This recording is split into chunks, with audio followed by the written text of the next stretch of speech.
मंत्री विजय शाह को धमकी देने वाले पर कार्रवाई। आरोपी मुकेश दरबार पर पुलिस ने लगाई रासुका, आरोपी गिरफ्तार। मध्य प्रदेश के जनजाति कार्य मंत्री विजय शाह को सोशल मीडिया पर अपशब्द लिखते हुए परिवार सहित जान से मारने की धमकी देने वाले आरोपी को पुलिस ने गिरफ्तार कर लिया। साथ ही आरोपी मुकेश दरबार पर पुलिस ने रासुका के तहत कार्रवाई की है। खंडवा एसपी मनोज कुमार राय ने बताया कि मंत्री विजय शाह को धमकी देने तथा लोक शांति भंग करने के आरोपी मुकेश के खिलाफ राष्ट्रीय सुरक्षा कानून की कार्रवाई की है और उसे जेल भेज दिया गया। हेलो हाँ दरबार, ये क्या तुम उल्टी सीधी पोस्ट मत डालो उसमें। अरे पोस्ट मत डालो, मेरा बहुत दिमाग खराब कर दिया। मेरी बात सुनो, मैं 4 पेशी पे गया। तो यार तुम स्टार्टिंग तो तुमने की थी ना। हाँ तो स्टार्टिंग करी थी तो ठीक है, भगवान कोई बात नहीं। तो मंत्री को आप इतना बोल दो कि 2 रोज जिंदा रह ले, 2 रोज में तेरे को निपटा दूंगा। मैंने सब पहले पूरी प्लानिंग कर ली। भले वो कितनी सिक्योरिटी लगा ले, मेरी बात सुनो, मजाक नहीं कर रहा। उसको मारना है मेरे, कहीं भी जाके मार दूंगा। जेल जाना, मैं जेल भी चले जाऊंगा, मेरे को कोई टेंशन नहीं है। कोई का फोन आ रहा। हाँ तो कोई का आ रहा है तो उसको मंत्री को बोल दो कि 2 रोज जिंदा रह ले, बस 2 दिन में तेरे को, तीसरे दिन तेरे को देखने नहीं दूंगा, तीसरे दिन मार दूंगा मैं। ये बात है। सर, मंत्री जी को एक धमकी का मामला है, पूरा मामला क्या है और अब तक किस स्टेज में? दिनांक 13 मार्च को हरसोद विधानसभा क्षेत्र के माननीय मंत्री कुंवर विजय शाह जी को एक व्हाट्सएप ग्रुप में अपशब्दों को लेके एक मैसेज आया था। उसकी जब तहकीकात की गई तो पता चला कि वो मुकेश दरबार नाम के एक स्थानीय व्यक्ति द्वारा इस तरह का मैसेज किया गया है और साथ ही माननीय मंत्री जी के समर्थक कुछ व्यक्तियों को उसके द्वारा कॉल करके अभद्र भाषा का प्रयोग करते हुए भी एक ऑडियो भी आया था। उसको संज्ञान में लेते हुए तत्काल घटना दिनांक को रात में ही हरसूद थाने में जान से मारने की धमकी और गाली गलौज देने का, साथ ही सोशल मीडिया पे पोस्ट करने के को लेके हम लोगों ने अपराध पंजीबद्ध किया। आरोपी मुकेश दरबार मूल निवासी ग्राम राजूर थाना हरसूद का है। उसके बारे में जब जानकारी ली गई तो उसकी मूवमेंट राजस्थान और श्योपुर बॉर्डर पे पाया गया। तत्काल रात में ही एक टीम भेजी गई थी और टीम ने आरोपी को पकड़ लिया है।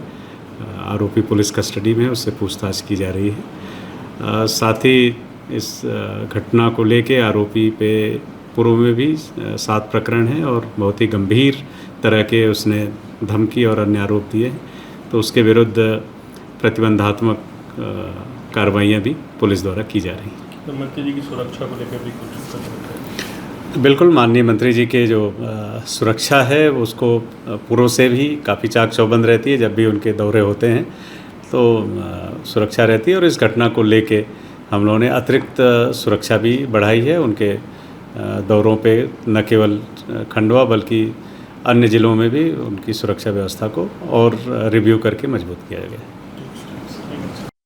जो बड़ा एक्शन लिया है पुलिस ने, किस तरह का एक्शन हुआ है? देखिए, माननीय मंत्री श्री कुंवर विजय शाह जी पे आपत्तिजनक व्हाट्सएप पोस्ट डाली गई थी और उनको जान से मारने की नीयत से एक धमकी दी गई थी फेसबुक और ऑडियो कॉल के माध्यम से। इस पर पुलिस ने प्रकरण पंजीबद्ध किया, जान से मारने की धमकी और अन्य धाराओं में आरोपी को गिरफ्तार किया गया। साथ ही उसके कारण एक लोक शांति भी कहीं ना कहीं भंग हो रही थी, जिसको देखते हुए उसको रासुका की कार्रवाई भी उसके विरुद्ध की गई है और वारंट जारी किया जाकर उसको आज जेल में दाखिल भी कर दिया गया। जेल भेज दिया गया? जी, जेल भेज दिया गया।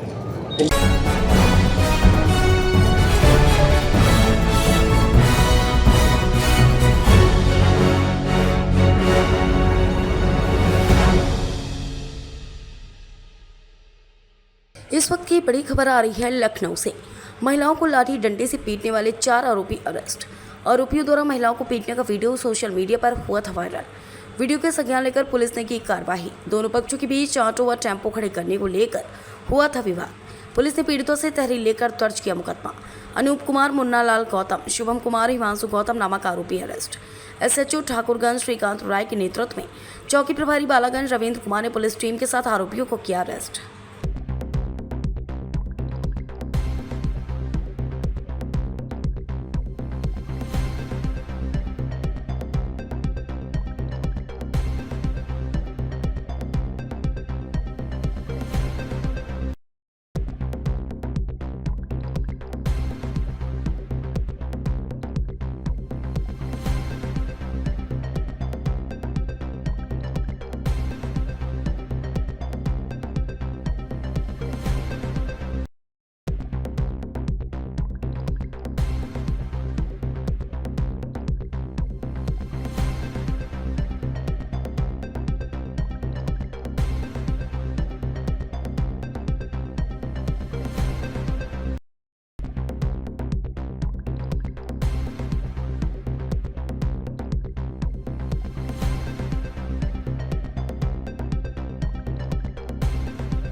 दलित गूंगे व्यक्ति ने पिया पानी, किया जानलेवा हमला। मंगलवार देर शाम को खरगोन जिले की महेश्वर तहसील के अंतर्गत आने वाले ग्राम भटौली से जातिवाद का मामला सामने आया है, जहां एक मुखबिर अनुसूचित जात के व्यक्ति को टंकी से पानी पीने को लेकर ग्राम के ही विजय गुज्जर द्वारा बेरहमी से मारपीट की व पेट में लात घुसे मारे गए व जाति सूचक शब्दों से गाली गलौज करती। घटना के बाद मामले की FIR बढ़वा थाने पर दर्ज कराए गए। प्रत्यक्षदर्शी द्वारा बताया गया कि पप्पू कनाड़े जो मुख्य बधिर है, बोल नहीं सकता, खेत में गेहूं चने निकालने की मशीन पर मजदूरी करने गया था। वहां पीड़ित ने विजय गुज्जर की पानी की टंकी से पानी पी लिया तो विजय गुज्जर ने उसको जाति सूचक शब्दों से गाली गलौज देते हुए मारपीट की घटना का अंजाम दिया। पुलिस ने मामले में FIR तो दर्ज करी, पर छोटी धाराओं में मामले को ठंडे करते हुए दबा दिया गया। फिलहाल पीड़ित की हालत गंभीर है। पीड़ित ने इशारों में बात करते हुए बताया कि देखिए पूरी रिपोर्ट। का मामला है। यहाँ पर एक मुख बधिर परिवार है, उनकी वाइफ भी मुख बधिर है और वो भी है। ये किसी के लिए वहाँ खेत में गए थे काम करने और इन्होंने पानी पीना चाहा, पानी पिया इन्होंने तो वहीं के कुछ लोगों ने इनका यह हाल बना दिया है और इनको गालियाँ भी दी है, जाति सूचक और थाना प्रभारी रवि हिरवे मेरा नाम है। क्या घटना हुई है? आप वहाँ पे मौके पे मौजूद थे? तो 11 तारीख की करीबन बात है। वहाँ पे राकेश गुजर की मशीन पे ये गूंगा है, इसका पप्पू नाम है। ये उसके यहाँ जिस सीजन से मतलब कि काम कर रहा है, उसके यहाँ गेहूँ चने की मशीन है, ठीक है। तो वहाँ पे 8-10 बंदम है, उसकी मशीन पे काम कर रहे हैं। हाँ। 2-4 और लोगों को मैं जानता हूँ, बाकी जो साथ में जाते हैं वो लोग बताएंगे। इसको क्यों मारा आप? इसको मारा, ये उसके बादले में से पानी पी रहा था कि तू जात का बलई है, मेरे डब्बे में से क्यों पानी पिया। और जाति सूचक भाषा लेके इसको गाल गलौज करके गला दबाया और लातों से मारा, जिसमें इसको गंभीर चोट है। क्या नाम है सामने वाले का जिसने मारा है? विजय मनोहर गुजर। ये कहाँ के रहने वाले हैं? मैं तो मेरा ससुराल बकावा का है। हाँ। लेकिन ये मेरा काका लगता है। हाँ। तो मारपीट की घटना सुन के मैं यहाँ आई तो देखा। तो क्या हुआ था इनके साथ में और कहाँ रहते हैं ये? वो विजय है गुजर नाम का। जी। उनके घर उनके खेत में गया था, राकेश की मशीन है और विजय के खेत में गया था, जिसने मुनाफे पे खेत लिया है गेहूँ निकालने के लिए। तो वहाँ पर इसने उसके टंके में से पानी पी लिया तो इसको मारा, उसने बहुत मारा, मार के और रोड पे फेंक गया। पानी पीने से उसने क्यों मारा, क्या कारण है इसका? ये भलाई समझ के इसलिए। और वो गुजर है, जिसको चीज लगती, काम पे जाते हैं तो पानी नहीं पियेंगे तो फिर काम कैसा होगा? तो ये बोल नहीं पाते हैं क्या? नहीं, ये गूंगा है, सुन भी नहीं सकता, खाली इशारों में बात कर सकता। अच्छा, इसने गाली किस प्रकार की दी थी, मतलब गालियाँ क्या क्या दी थी इसने? ये गालियाँ देता है, कुछ पल्ले नहीं पड़ती, क्या पता देता भी है क्या नहीं देता। क्या आप थाने पे गए थे? हाँ, गए थे ना थाने पे। क्या हुआ वहाँ पर? थाने पे बोला कि हमको पहले तो गए तो हमको वहाँ से भगा दिया, बोला हो गई है तुम्हारी कंप्लेन, पहले से कर गए हैं। तो फिर हम बाहर आ गए, बोले कि वहाँ ऐसी कंप्लेन लिखा दो कि ये बीमार था, इशारे से हमको बता रहा था। हमने बोला कि बीमार क्या बताएगा हमको इशारे से, हमने झूठी कंप्लेन लिखाई। हम बाहर आ गए, फिर वो भैया का नाम क्या था? अंतिम भाल से वो भैया वहाँ पर आए, बोले कि भटौली से कौन आए पप्पू के यहाँ। हमने बोला हम आए, फिर वो उनको लेके अंदर गए, फिर जब जाके हमारी कंप्लेन ली। आप बता। अच्छा, तो कुल मिलाकर के इनको जाति सूचक शब्द भी बोले हैं? हाँ। अच्छा, हरिजन शब्द भी बोले हैं? हाँ, बोला है। आप देख सकते हैं इनके जो मुख बधिर है, इनका पूरा परिवार ही मुख बधिर है। हाँ। इनसे भी बात करेंगे। आप इस बात से सहमत है कि इनको जाति सूचक शब्द बोले हैं? हाँ,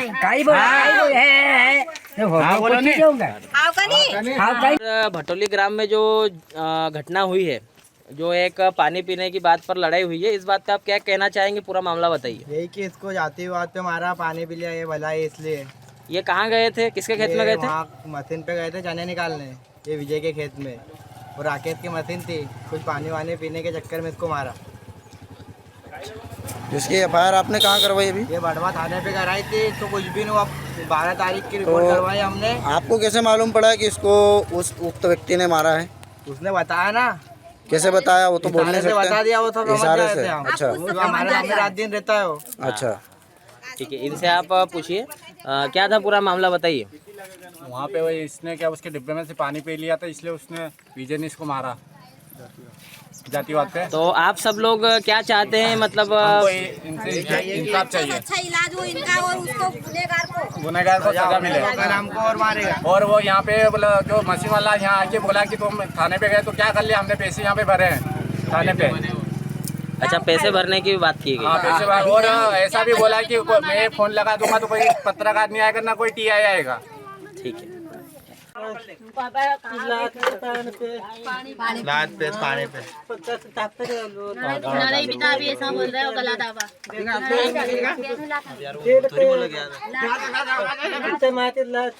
कितने लाख न मारे ऐसा बोल रहा है ऊपर से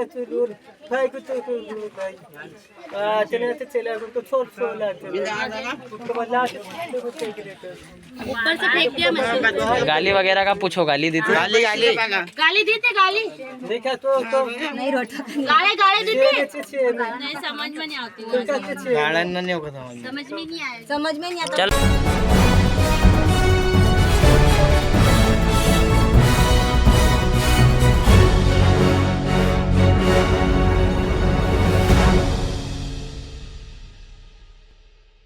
केला देवी चौराहे पर 2 दिन पूर्व हुए दर्दनाक सड़क हादसे में एक युवक युवती की मौत के बाद शहर में आक्रोश का माहौल है। घटना के बाद आज मृतक का शव पोस्टमार्टम के बाद इंदौर से लाया गया। शव यात्रा के दौरान केला देवी चौराहे पर स्थानीय निवासियों ने जमकर नारेबाजी और विरोध प्रदर्शन किया। प्रदर्शनकारियों का कहना था कि बस चालकों की लापरवाही के कारण बार बार ऐसी घटनाएं हो रही हैं, लेकिन प्रशासन कोई ठोस कदम नहीं उठा रहा है। नाराज लोगों ने कहा कि अब और बर्दाश्त नहीं किया जाएगा, कब तक हमारे देवास के बेटे बेटियों की जान जाती रहेंगी। विरोध प्रदर्शन के दौरान वार्ड के पार्षद भी मौके पर पहुंचे और प्रदर्शनकारियों का समर्थन दिया। चक्का जाम के कारण यातायात कई घंटों तक बाधित रहा, जिसमें राहगीरों को भारी परेशानी का सामना करना पड़ा। स्थानीय निवासियों ने प्रशासन से मांग की है कि दोषी बस चालक के खिलाफ सख्त कार्रवाई की जाए और भविष्य में ऐसी घटनाओं को रोकने के लिए उचित कदम उठाए जाए। फिलहाल पुलिस और प्रशासन ने स्थिति को नियंत्रित कर लिया है और लोगों से शांति बनाए रखने की अपील की है। चक्का जाम क्यों कर रखा है तुमने? क्यों यहाँ पे आखिर रोड पे बैठे हुए हो? ये चक्का जाम नहीं है, ना कोई राजनीतिक कार्यक्रम है। ये एक बेटी जो अकाल मौत का शिकार हो गई इस ब्रिज के कारण, उसके न्याय की मांग के लिए हम उसको न्याय मिलना चाहिए और जो भी जिम्मेदार अधिकारी उसको यहाँ आके बात करें, बताए कि कौन जिम्मेदार है इस मौत के लिए। क्या उस बच्ची ने आत्महत्या करी है? आत्महत्या तो करी नहीं उस बच्ची ने। तो जो भी हुआ उसके कारण दुर्घटना हुई, एक्सीडेंट हुआ, उसकी जिम्मेदारी व्यक्ति आके बात करें। हमारी 3 मांगे प्रशासन से। एक तो उस बच्ची के परिवार को आर्थिक राहत दी जाए, 1 करोड़ की राशि होना चाहिए। दूसरा जो बस मालिक है उसके खिलाफ हत्या के प्रयास का मुकदमा कायम किया जाए, क्योंकि अगर गैर इरादतन एक्सीडेंट हो जाता है तो आदमी कहीं ना कहीं मानवता रखता है, उसके घर जाके मिलने चला जाता है। लेकिन यहाँ देवास में प्रॉपर होने के कारण वो ना तो मिलने आया और ना किसी ने शासन प्रशासन के लोगों ने भी आके संपर्क नहीं करा हम लोग। देवास की आम जनता को धन्यवाद देता हूँ जिन्होंने स्वयं आगे बढ़ के उस बच्ची को इलाज में आर्थिक सहायता दिलाई। हम ये चाहते हैं कि वो आर्थिक सहायता परिवार को भी मिले। एक गरीब परिवार भैया भी देखा गया जो परिजन थे वो भी उग्र हो रहे थे और बसों को भी रोका गया। यहाँ नहीं, परिजन नहीं है, इसमें कोई परिजन नहीं है। अगर कोई असामाजिक तत्व घुसा हो, उसमें किसी ने कुछ करा हो तो हमारी कोई जिम्मेदारी नहीं है उसमें। मैं पहले ही बोल चुका हूँ, राजनीतिक कार्यक्रम नहीं है ये। हम उस बच्चे को न्याय की मांग करना चाहते हैं, इसलिए हम यहाँ बैठे। कब तक बैठे रहेंगे? प्रशासनिक अधिकारी आके बात करें हमसे। अधिकारी दुर्घटना भी जब से एक भी बस की जांच नहीं यहाँ पे हमारे समाज में राजनीतिक घुसपैठी है। ये जो आप बात कर रहे हैं राजनीतिक घुसपैठी है। हम न्याय की बात कर रहे हैं। उन लोगों का पेशादारी है बीजेपी के नेता का, जो भी है प्रशासन का, कि बिहार से चक्का भरोटाओ, यहाँ से सामान ले जाओ, है ना। हमारी मांग है कि कौन सी गाड़ी का फिटनेस है कि देवास में यातायात की धज्जा उड़ा के रखी है। यहाँ तो कितनी मौत हो चुकी है आपको मालूम होगा। 32 मौत हो चुकी है। और अभी तक यही चलता रहेगा क्या? यही चलता रहेगा? बताओ। सबसे लाए थे हमारा मतलब है कि मुद्दे अभी तक बहुत सारी गाड़ी के बीमे भी नहीं है, फिटनेस भी नहीं है। बोले वो मिडिल गाड़ी हो, बड़ी गाड़ी हो, छोटी गाड़ी हो, बड़े वाहन भी यदि पुलिस 200-500 रुपये लेती है तो बड़े वाहन भी निकल जाते हैं। आप तो ये बताओ किसको जिम्मेदार मानते हैं घटना के बीच? और अभी तक आप कब तक यहाँ पे बैठे रहेंगे? हम बैठे हैं मेरे बात में। हमारा जो है दोषी जो ब्रिज बना हुआ है एक चीज़ है, और कुछ जनप्रतिनिधि भी दोषी उसके अंदर, जनप्रतिनिधि सेनानी। और हम समाज की बात कर रहे हैं, कोई राजनीति की बात नहीं कर रहे हैं यहाँ पे। और ये तो हमारी बेटी थी, तो जो सहयोग करा, आने वाले भविष्य में और भी बेटियां हैं, और भी युवा पीढ़ी है पर बनने जाते हैं, उनका भविष्य क्या हमेशा चलता रहेगा क्या? कब तक बैठे रहेंगे अभी आप यहाँ पे? प्रशासनिक अधिकारी बैठे हैं, कोई प्रशासनिक अधिकारी आके बात करेगा। जिम्मेदार अधिकारी आएगा, बात करेगा। आपका नाम? ईश्वर सिंह राजपूत। अभी तक कोई आया कि नहीं आया आपसे? अभी नहीं आया। अधिकारी मर चुके हैं। 32 लोगों के परिवार में ओम शांति कब तक ओम शांति? एक बात बताइए, न्यायालय यहाँ पे न्यायालय के सामने मौत हो रही है। प्रशासन से सो गई है, एक बच्चे ने पत्थर मारा, उसको मुंडन कर दिया, इसका क्या जवाब है? जवाब चाहिए मेरे को। किसको गाड़ियाँ चल रही है, जिम्मेदार किसको मालूम है?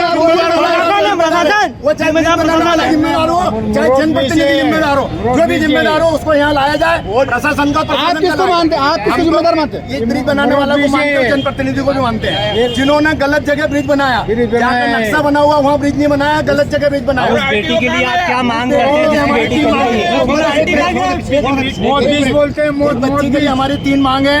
पहली मांग है उस बच्ची के परिवार को 1 करोड़ की आर्थिक सहायता दी जाए। दूसरी, इस ब्रिज के कारण जितनी भी दुर्घटना हुई है उसका जो भी जिम्मेदार व्यक्ति है उसके खिलाफ कार्रवाई की जाए।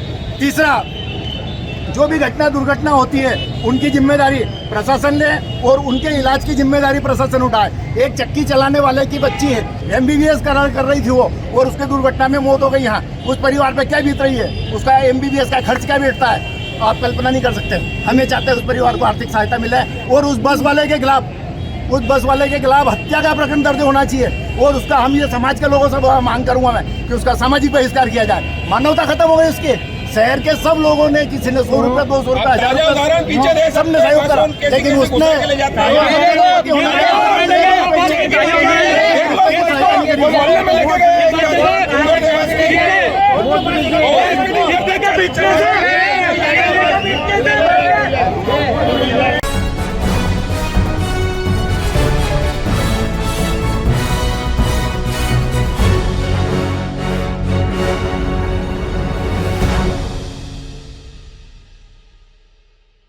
इस वक्त की बड़ी खबर आ रही है ग्वालियर से। जया रोग्य अस्पताल समूह की KRH यूनिट में आग लगी। KRH की महिला लेबर यूनिट में लगी आग। AC फटने से लगी आग। लेबर यूनिट में 16 मरीज थे भर्ती। आसपास के वार्डों में 100 से ज्यादा मरीज थे भर्ती। सुपर स्पेशलिस्ट अस्पताल में सभी मरीजों को किया गया shift. Collector Ruchika Chauhan spot पर पहुंची। अस्पताल अधीक्षक समेत पुलिस और इमरजेंसी स्टाफ को भी बुलाया गया। वार्ड की खिड़कियां तोड़कर मरीजों को बाहर निकाला गया। मैडम, क्या घटना हुई थी, अभी क्या स्थिति है? अपना जो KRH में जो प्रसूति वाला सेंटर है पूरा, माता और बच्चों वाला, वहाँ पे कुछ देर पहले सूचना मिली कि जो ICU है वहाँ के AC में आग लग गई है। तो जो पूरी गार्ड्स की टीम है उन लोगों को फायर की ड्रिल कराई हुई है, तो उनके बड़ी अच्छी चतुराई की वजह से सारे पेशेंट्स को उन्होंने इमीडिएटली बाहर निकाला। और बहुत धुआं भी हो रहा था, जिसके लिए उन्होंने खिड़कियों के जो वेंटिलेशन है उसको पूरा तोड़ा, तो फटाफट उससे धुआं निकला। फायर ब्रिगेड हमारी पहुंच गई थी और आग पर तो काबू पा लिया गया है। अब सभी पेशेंट्स, क्योंकि डिलीवरी वाली महिलाएं हैं, उन सभी लोगों को हम सुपर स्पेशलिटी में अब शिफ्ट कर रहे हैं। एक यही सेविंग ग्रेस है कि कोई जनहानि नहीं हुई है, किसी को भी किसी प्रकार की चोट भी उस इंसिडेंट्स की वजह से नहीं आई है। तो अभी हम इन लोगों को शिफ्ट करें। कितने पेशेंट भर्ती थे? नंबर ऑफ पेशेंट लगभग 15 पेशेंट्स थे वहाँ पर। मैडम, आग भीषण रही थी काफ़ी? जी बिल्कुल। मतलब पूरे धुएं को बाहर निकालने के लिए जो खिड़कियों में वेंटिलेशन ब्लॉक था उसको पूरा खोला। कोई इंक्वायरी कॉल की गई है? बिल्कुल, अभी एक बार इसको देख लेते हैं, फिर करेंगे। आग कैसे लगी है? जी AC का दिख रहा है, AC में आग लगी है। मैडम, एक बात और, ये जो पेशेंट थे वहाँ के कहाँ शिफ्ट किए गए? सुपर स्पेशलिटी में। अभी कोई जनहानि का कोई ऐसा? नहीं, जनहानि नहीं है।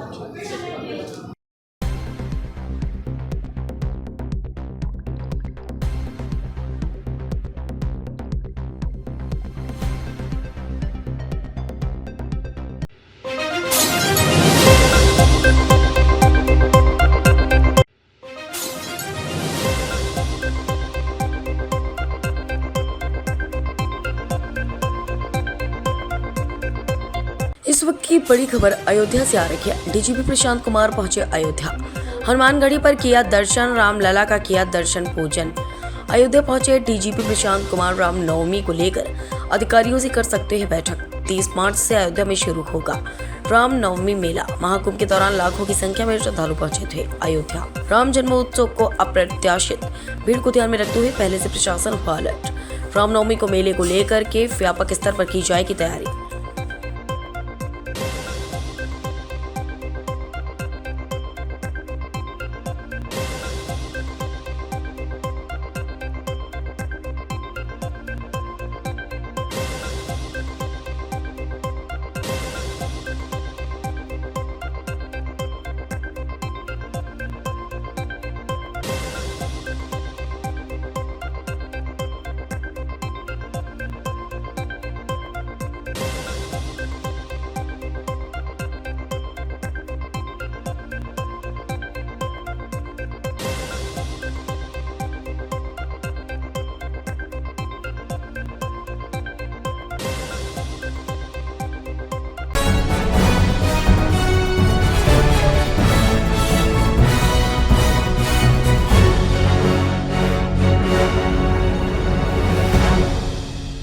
मंत्री विजय शाह को मिली जान से मारने की धमकी, आरोपी हिरासत में। खंडवा में मध्य प्रदेश सरकार के जनजातीय कार्य मंत्री डॉक्टर कुमार विजय शाह को जान से मारने की धमकी मिली है। आरोपी का नाम मुकेश दरबार बताया जा रहा है। जानकारी के मुताबिक आरोपी ने मंत्री के करीबी को फोन कर मंत्री को गोली मारने की धमकी दी है। मामला सामने आने के बाद प्रशासन में हड़कंप मच गया। बता दें कि आरोपी की पहचान मुकेश दरबार निवासी रजौर के रूप में हुई है। आरोपी मुकेश दरबार ने हरसूद के पार्षद गोलू बोरासी को फोन कर मंत्री विजय शाह, उनके निज सहायक अजय श्रीवास्तव और बीजेपी नेता संतोष सोनी पर फोन न उठाने का आरोप लगाते हुए गोली मारने की धमकी दी।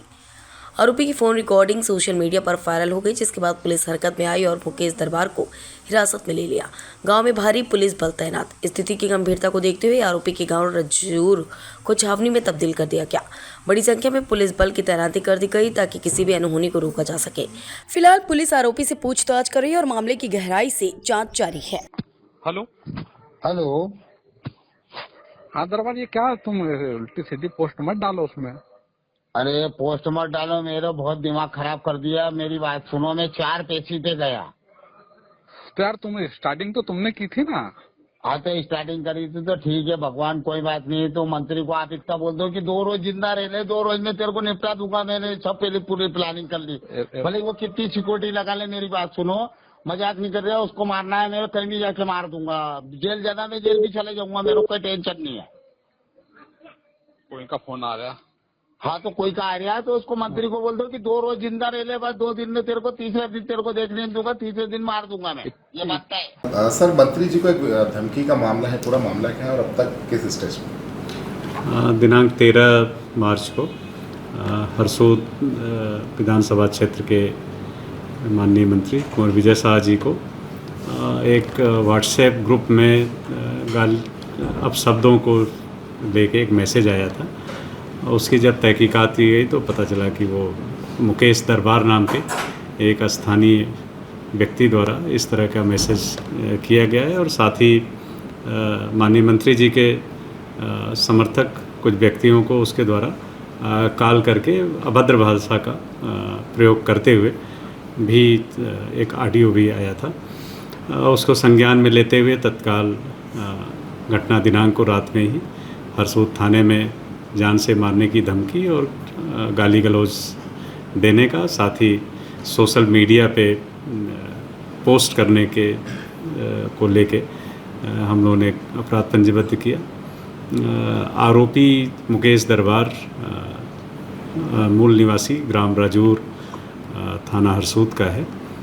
उसके बारे में जब जानकारी ली गई तो उसकी मूवमेंट राजस्थान और श्योपुर बॉर्डर पे पाया गया।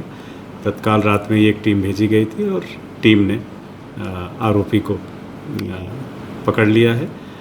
आरोपी पुलिस कस्टडी में, उससे पूछताछ की जा रही है। साथ ही इस घटना को लेके आरोपी पे पूर्व में भी 7 प्रकरण हैं और बहुत ही गंभीर तरह के उसने धमकी और अन्य आरोप दिए हैं, तो उसके विरुद्ध प्रतिबंधात्मक कार्रवाइयाँ भी पुलिस द्वारा की जा रही हैं। तो मंत्री जी की सुरक्षा को लेकर भी कुछ? बिल्कुल, माननीय मंत्री जी के जो सुरक्षा है उसको पूर्व से भी काफ़ी चाक चौबंद रहती है। जब भी उनके दौरे होते हैं तो सुरक्षा रहती है और इस घटना को लेके हम लोगों ने अतिरिक्त सुरक्षा भी बढ़ाई है। उनके दौरों पे न केवल खंडवा बल्कि अन्य ज़िलों में भी उनकी सुरक्षा व्यवस्था को और रिव्यू करके मजबूत किया गया है।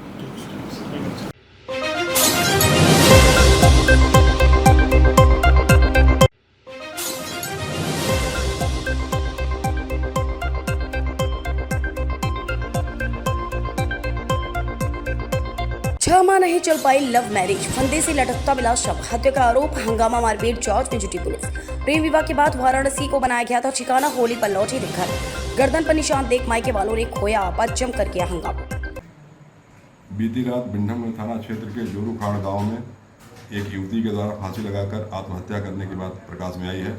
जांच से यह तथ्य पता चला कि मृतका लालती देवी व अभिषेक कुमार दोनों बनारस में एक साथ रहकर मजदूरी का कार्य करते थे। होली के 1 दिन पहले लालती और अभिषेक जोरूखाड़ आए थे और अभिषेक के घर में रुके थे।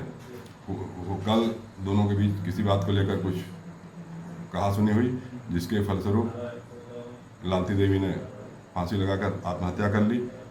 पंचायतनामा की कार्रवाई कर पोस्टमार्टम करवाया जा रहा है। पोस्टमार्टम रिपोर्ट प्राप्त होने के बाद अग्रिम विधिक कार्यवाही अमल में लाई जाएगी। लॉ एंड ऑर्डर की कोई समस्या नहीं।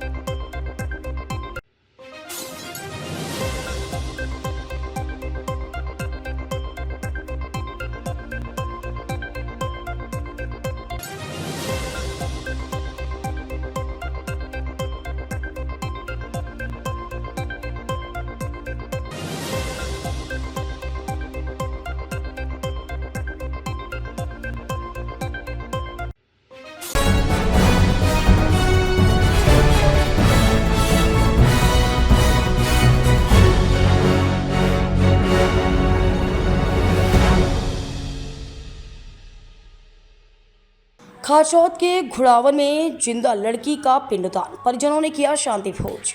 उज्जैन जिले के खारचौद तहसील के ग्राम घुड़ावन में एक अनोखा मामला सामने आया है, जहां एक परिवार ने अपनी जिंदा लड़की को मरा हुआ मानते हुए पिंडदान गोरी कार्यक्रम के साथ शांति भोज कर डाला। यह घटना आज दिनांक 16 मार्च 2025 को सुबह 10 बजे घटी। दरअसल खारचौद तहसील के ग्राम घुड़ावन के वर्दीराम गरगामा की पुत्री मेघा गरगामा ने अपने प्रेमी दीपक पिता मदन लाल बैरागी निवासी घिनौदा के साथ भागकर शादी कर ली थी। जब लड़की ने पुलिस थाने पर परिजनों को पहचानने से इंकार कर दिया, तब नाराज परिजनों ने लड़की से आहत होकर बकायदा उसकी शोक पत्रिका छपवा डाली।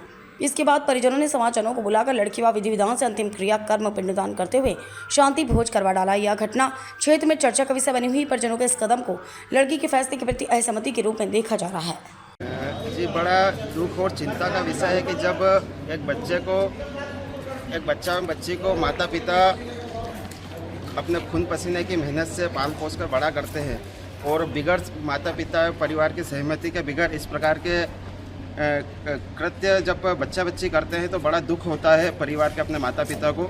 मेरा सभी युवाओं से लड़के लड़कियों से निवेदन है कि बड़े सोच समझ के माता पिताओं की सहमति लेकर ही इस प्रकार के कदम उठाए। धन्यवाद। चूंकि आप एक राजनीतिक संगठन से भी बिलोंग करते हैं, तो आप सरकार के माध्यम से इस प्रकार की कुरीतियों को रोकने के लिए क्या प्रावधान कानून के अंदर लाने की प्रयास करेंगे? मैं सरकार से निवेदन भी करता हूं कि इस प्रकार की कोई नियम बनाए ताकि बच्चा बच्ची कुछ भी 22 साल की उम्र तक या बिगड़ माता पिता की सहमति से इस प्रकार के काम ना हो, जिससे माता पिता को बड़ा दुख हो, क्योंकि माता पिता एक बच्चे को बड़ा करने में खून पसीने की मेहनत लगती है और इस प्रकार के कृत्य होते हैं, तो चिंता का और दुख का विषय है। तो इस प्रकार से सरकार भी इस पर कड़े एक्शन ले।